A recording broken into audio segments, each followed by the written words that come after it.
Pirmais, kas ir svarīgi ir, vai cilvēkam ir sūdzības vai nav. Un tie riski ir tādi, un visbiežāk ir elpas trūkums, sirdsklausa nespēks, kas ir tāds standarts. Ja? Un reizēm ir galvas reiboņi, kas liecina par spiedienu. Reizēm ir iespējams arī kaut kāda līdzsvara traucējuma. Un tas, par ko neviens nerunā, tas ir atmiņas un koncentrēšanās spējas tiem, kam ir jau paaugstināts asinsspiediens un kuri par to nezinu un arī neārstē. Kad skatāmies, sekojam savam asinsspiedienam, kas paaugstināts ir virs 140/90. Ļoti svarīgi ir cipari, kas saistās ar holesterīniem, jeb ar tauku vielu maiņu. Mums ir labais un sliktais.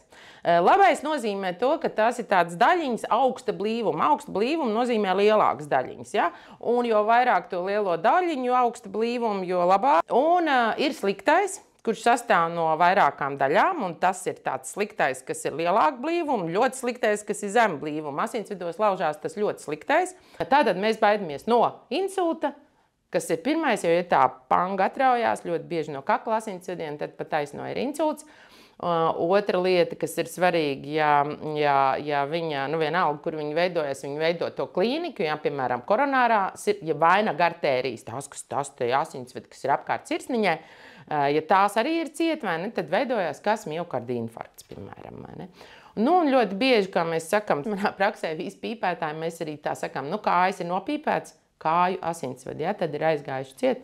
Tad katrā gadījumā katram ir kaut kādas lietas, kas notiek. Lotus Pharma – inovācijas veselībai.